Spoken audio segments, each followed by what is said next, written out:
Ó, pessoal, voltando, então a gente pega agora inadimplemento das obrigações e começa lá no 389. Hoje a gente vai ficar somente nessa partezinha inicial, 389 até o 393, que a gente está com a hora de folgado. Então, tá tranquilo aí para vocês. Então, ó, inadimplemento é o mesmo que inexecução. Esse inadimplemento, inexecução, é o termo em sentido amplo. E aí ele vai se subdividir em inexecução ou inadimplemento absoluto e relativo. No relativo é o mesmo que mora o atraso. Então, o inadimplemento parcial, ou seja, você não pode cumprir tudo, mas pode cumprir uma parte, ou com atraso, é o mesmo que mora. Então, o inadimplemento absoluto, realmente você não tem mais como cumprir. Então, é o mesmo que chamar de inexecução ou inadimplemento em sentido estrito ou absoluto.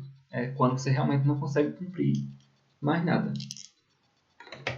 Outra coisa que eu botei aqui para chamar a atenção de vocês é que indenização é maior do que perdas e danos, que compõem somente lucro cessante e dano emergente. Então a gente já falou bastante disso aí quando viu aquela partezinha inicial, né, de descumprir a obrigação, mas é muito simples.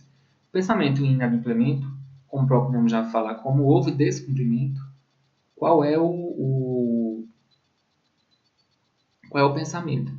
O pensamento é voltar à situação anterior. Então volta-se à situação anterior. Se tem culpa, você paga a indenização por perdas e danos. Se não tem culpa, você só restitui a situação anterior. Então volta como estava antes.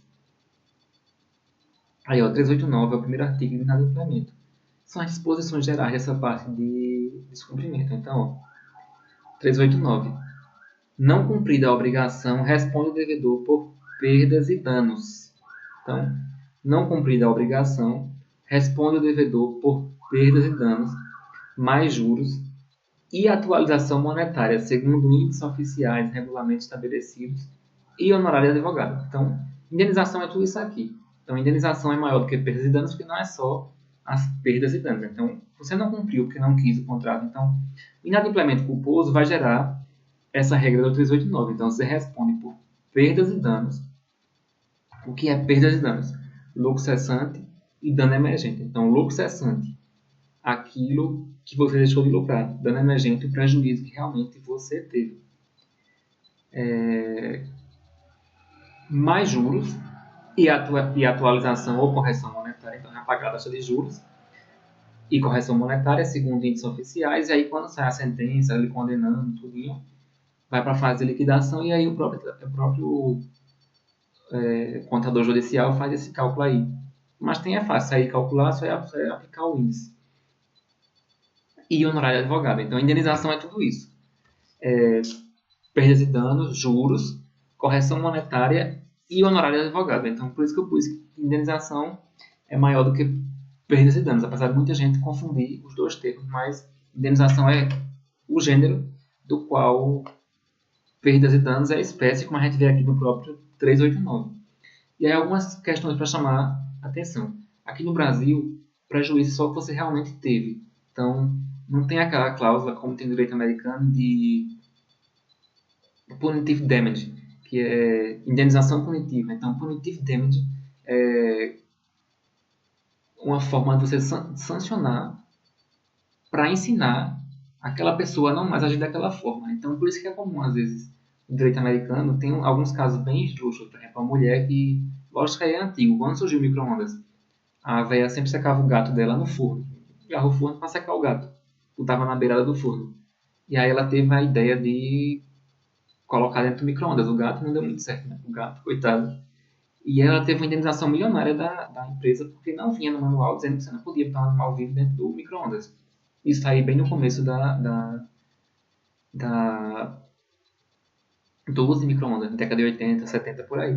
Então, tem esses casos. E a gente sempre vê em relatos americanos pessoal que fica rico com indenização. Por isso que muita gente filma, por exemplo, carro lá nos Estados Unidos. É comum que se filme, porque tem a indústria de gente que pula na frente do carro para poder ganhar indenização. Porque lá tem essa punitive damage, que é uma indenização punitiva. Então, além do dano que a pessoa teve, ainda vai ter um caráter pedagógico. Olha, você, motorista, dirija com cuidado. Você, fabricante do micro-ondas, coloque aviso de como usar o seu produto para não dar dano para ninguém. Então, no direito americano é possível isso aí. Teve outro caso bem típico, que a mulher vinha com um copo normal de café e colocou entre as pernas o copo de café no carro. O americano tem aquela mania de tomar aqueles copões de café americano. E o café virou na perna dela e queimou. E aí se provou que na temperatura que estava o café, se ele descesse mais 1 grau ou 2, enfim, queimaria mais devagar. Então, só por esse excesso de temperatura que estava o café, mesmo a mulher tendo tido culpa na culpa concorrente, se não vai botar um café no meio das pernas, não é uma coisa prudente, ela levou, parece que foi 3 milhões de dólares. Então, assim, da empresa que vendeu o café, eu acho que foi o McDonald's até. Então, vocês podem procurar na internet, indenização no direito americano. Sempre vai ter casos assim, bem esdrúxulos e com quantias exacerbadas. Aqui no Brasil, não. A gente tem um campozinho de imagem para discricionariedade do juiz, ou seja, para a escolha do juiz no campo do dano moral.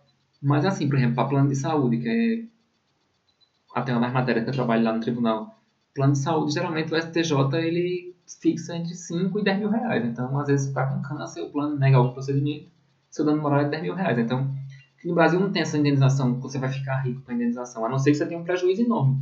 Por quê? As perdas e danos aqui no Brasil incluem somente o lucro cessante e o dano emergente, ou seja, o prejuízo que você teve e que você deixou de lucrar. Então, bateu no meu carro, pronto, qual foi o prejuízo que você teve? O conserto do carro, quanto é? Tanto. Quanto é que esse carro desvalorizou? Tanto. Você rodava como Uber e deixou de lucrar R$ 500 no tempo que o carro estava em serviço. Gastou mais não sei quanto para se locomover de ônibus ou de Uber, enfim. Se é seu prejuízo, é só o que você vai lucrar com base nesse, nesse, nessa indenização aí. Então, aqui no Brasil não tem esse caráter pedagógico da punição. Dizer, outro exemplo, caiu no seu mercado, estava molhado, você vai, não quebrou nada, no máximo dano moral. Lá nos Estados Unidos, não, você pode levar uma indenização gigante para o seu mercado aprender a não deixar o piso molhado ou escorregadio. Então, aqui no Brasil não tem essa sanção punitiva, é só o prejuízo que você teve. E esse prejuízo que você teve, que é a nossa indenização, engloba perdas e danos, juros, atualização e honorário de advogado. Outra coisa, sobre honorário advocatício. Vocês vão ver que tem honorário contratual e honorário sucumbencial. O que é honorário sucumbencial? O sucumbencial é o que o juiz fixa quando você perde uma ação judicial. Então, ele vai lá na sentença e diz, eu fixo em 10% sobre o valor da condenação os honorários. Aquela verbinha, honorário sucumbencial, é para o seu advogado. Você não consegue nem pegar isso, não. É dele, ele trabalhou, ele tem direito. O honorário contratual é o que você pagou ao seu advogado para entrar com a ação. Aí suponhamos, eu sou seu credor, você não me pagou no prazo, está em inadimplemento, está em atraso, e eu tenho que mover uma ação para cobrar de você. Ora, quando sair a condenação sua, você vai pagar custas, que foi o valor que eu desembolsei antes para entrar com a ação, honorário advocatício. Os honorários advocatícios são para o advogado e não para mim. Então, tem uma corrente minoritária que diz o seguinte, que esse artigo aqui, ele se aplica aos honorários obrigacionais, ou seja, eu paguei 5 mil reais de honorário para um advogado para entrar com a ação. Essa corrente defende que eu posso pedir indenização com base nesses 5 mil reais. Essa corrente é minoritária. Então, o STJ não assim entende. Então, ele acha que você não pode embutir o honorário obrigacional dentro da indenização. Eu não vejo problema, mas tem julgados do Tribunal de Justiça de São Paulo que permitem que você cobre, além do honorário de sucumbência, que vai diretamente para o seu advogado, e é com base na condenação, então é um direito dele, é um mérito dele pela prestação que ele fez, mas você que entrou com a ação pagou ao seu advogado o valor. Então você pode dizer, dentro do meu dano emergente, eu tive um prejuízo com o advogado, porque eu não ia pagar isso para cobrar a dívida, eu tive que pagar 5 mil reais desse advogado para cobrar a dívida. Então, tem autores que defendem que você pode pedir isso aí. Professor, é o que eu devo fazer? Na vida prática, é o velho ditado, quem não chora não mama, não mama. Então, você, advogado, peça para o seu cliente. Então, diga, olha, tem minha verba sucumbencial, que é uma, que são os honorários de sucumbência, mas dentro do dano emergente dele está incluído aí, ou dentro da indenização, está incluído, com base no artigo 389, os honorários obrigacionais, que foi o que eu paguei a um advogado. O meu cliente pagou a mim. Está aqui o recibo. O meu cliente me pagou 5 mil reais. Eu quero que a parte que perca o processo pague a meu cliente esses 5 mil reais também. Então, há essa discussão. esse entendimento é minoritário, mas você, advogado, vai estar na ponta, é que tem movimento judiciário e é quem inova. Então, não vejo por que não se pedir. Então, você já não tem. Então, vai que o juiz aceita e vai por essa linha minoritária e começa a abrir um procedimento aí judicial com base nisso. Mas o STJ não entende assim. Então, é um entendimento minoritário de que esses honorários aqui se referem aos honorários obrigacionais. Então, não vejo por que você não pedir. Artigo 390. Nas obrigações negativas, o devedor é havido por inadimplente desde o dia em que executou o ato de que se devia abster. Então, até naquelas questões que a gente fez de revisão, eu já pincelei esse assunto. Quando é que você descumpre uma obrigação negativa? Quando você faz o que se comprometeu a não fazer. Então, por exemplo, se eu trabalho na Coca-Cola, eu me comprometo a não divulgar o segredo. No dia que eu divulgar o segredo da fórmula da Coca, que é aquele caramelo que torna a Coca tão boa para muita gente, divulguei o segredo da Coca, eu descumpri. Então, é no dia que eu fizer, e não no dia que eu prometer. Então, se eu prometer, dizer, eita, amanhã eu vou fazer uma live divulgando a fórmula da Coca-Cola que eu descobri. Eu não descumpri essa obrigação negativa. Agora, no dia que eu divulgar, aí realmente eu descumpri aquela obrigação. Então, é isso que fala o 390. Então, quando você descumprir aquele dever de abstenção. 391. Pelo inadimplemento das obrigações, responde todos os bens do devedor. Aqui uma grande ressalva. Meu patrimônio responde por todas as minhas dívidas, exceto o patrimônio que não pode ser penhorado. Então, meu salário não pode ser penhorado, vem lá no Código de Processo Civil. Meu bem de família, a casa que eu moro também não pode ser penhorada, salvo em algumas hipóteses. Então, por exemplo, bem de família, para a dívida dela própria, do próprio imóvel. Ele responde, então, por exemplo, não paguei IPTU, posso perder a casa que moro? Pode. Dívida trabalhista, não paguei minha empregada doméstica.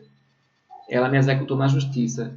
Meu apartamento que eu moro responde. Então, dívida trabalhista, dívida do próprio imóvel, tudo isso aí entra na exceção do bem de família, mas meu patrimônio todo responde por minhas dívidas, exceto o patrimônio que não pode ser penhorado. Meu salário, dívida, crédito de alimentos que eu tenho, se eu recebo alguma pensão alimentícia do meu pai, da minha mãe, isso aí também não entra. Salário é bem de família, então não é todo o meu patrimônio que responde, todo o meu patrimônio disponível é o que responde por minha dívida. Então leia esse artigo 391 com essa ressalva. 392. Nos contratos benéficos, ou seja, o que é contrato benéfico? Pessoal, ó, o vídeo deu uma travadinha e eu consegui recuperar do ponto que estava. Eu dei pausa aqui e acabei perdendo onde é que eu estava, mas enfim. Voltando ao artigo 391, então só para a gente fechar, pelo inadimplemento de obrigações, responde todos os bens do devedor. Então, com aquela ressalva que eu acabei de fazer, então responde todo o seu patrimônio, exceto o patrimônio não pode ser penhorado, bem de família, o seu salário, valores que você receba de verba assistencial, então tudo isso aí não pode ser penhorado.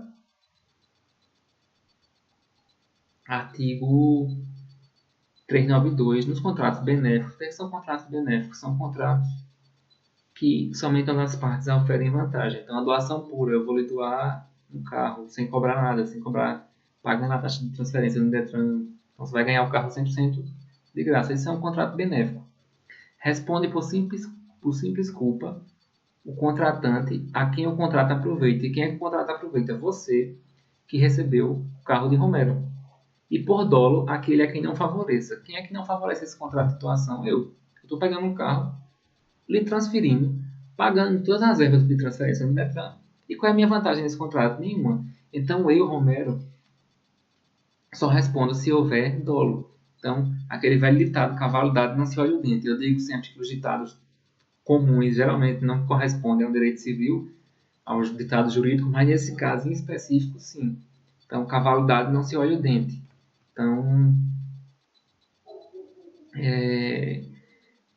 nesse caso, do exemplo que eu dei, então se você que está recebendo o carro, você tanto responde por dolo ou por culpa. Então, em algum caso de inadimplemento, que você der causa, você responde por dolo ou por culpa. Eu, Romero, todo ano, só respondo se agir com dolo, ou seja, eu pegar o carro dando na parede de propósito para não me entregar. Aí eu respondo, mas você vai ter que provar isso aí. Se eu for é, apenas negligente, deixei o carro, parei na farmácia, por exemplo, antes de entregar o veículo para você e deixei o carro sem tal freio de mão, o carro desceu e bateu. Eu fui negligente, eu tive culpa, né? Que esqueci de puxar o freio de mão e colocar o carro em marcha. Mas nesse caso, como o contrato é benéfico, eu não respondo nem por culpa, só respondo por dolo. Só se eu agir de propósito para prejudicar o bem. Então é isso que fala o 392 e tem muita lógica. Por quê? O Romero está doando o carro, vai estar sendo muito prejudicado, né? Está saindo um patrimônio meu, do meu patrimônio, um carro, e não está chegando nada correspondente. Então isso é um contrato benéfico. Então a parte que está fazendo o favor, vamos dizer assim, a parte a quem o contrato não favorece, que sou eu, só responde por dolo. Você responde que está recebendo por culpa e dolo. Nos contratos onerosos, ou seja, contratos que gerem obrigações financeiras para ambas as partes, responde cada uma das partes por culpa, salvo as exceções previstas em lei. Então, lógico, contrato oneroso, se você tiver culpa, mesmo que você não tenha dolo, você responde. Se tiver dolo, mais ainda. Então, quem pode o mais, pode o menos. Então, o único caso que só se responde por dolo é no caso de contrato benéfico para a parte que não favoreça, a parte não favorecida desse contrato. Então, lógico, cavalo dado, não se olha o dente. Gravem esse ditado aí, que esse aí se aplica realmente para o direito civil. 393. O devedor não responde pelos prejuízos resultantes de caso fortuito ou força maior. Então, tem autor que fala que caso fortuito é da natureza, força maior é evento humano. Então, caso fortuito, enchente, força maior, uma greve. Há autores que falam justamente o contrário, que força maior, pelo próprio nome, é da natureza, uma enchente, essa pandemia que a gente está vendo agora, o Covid. E caso fortuito seria ação humana, uma greve do caminhoneiro, de caminhoneiros, por exemplo, uma greve dos trabalhadores. O judiciário usa como sinônimo, então caso fortuito força maior, para o judiciário é a mesma coisa. Então, o devedor não responde pelos prejuízos resultantes do caso fortuito ou força maior. Então, lógico, caso fortuito e força maior, tira a culpa. Então, se não teve culpa, você não responde, mas restitui a obrigação ao estágio anterior. Então, devolve o dinheiro que recebeu, senão é enriquecimento sem causa. Então, ó, o devedor não responde pelos prejuízos resultantes do caso fortuito e força maior se expressamente não se houver por ele responsabilizado. Possa ser que no contrato você coloque lá, eu vou cumprir esse contrato de todo jeito, independente de fortuito ou força maior. Se fizer assim, você for expresso no seu contrato que vai responder pelo caso fortuito ou força maior, você vai se obrigar pelo caso fortuito ou pela força maior. Parágrafo único.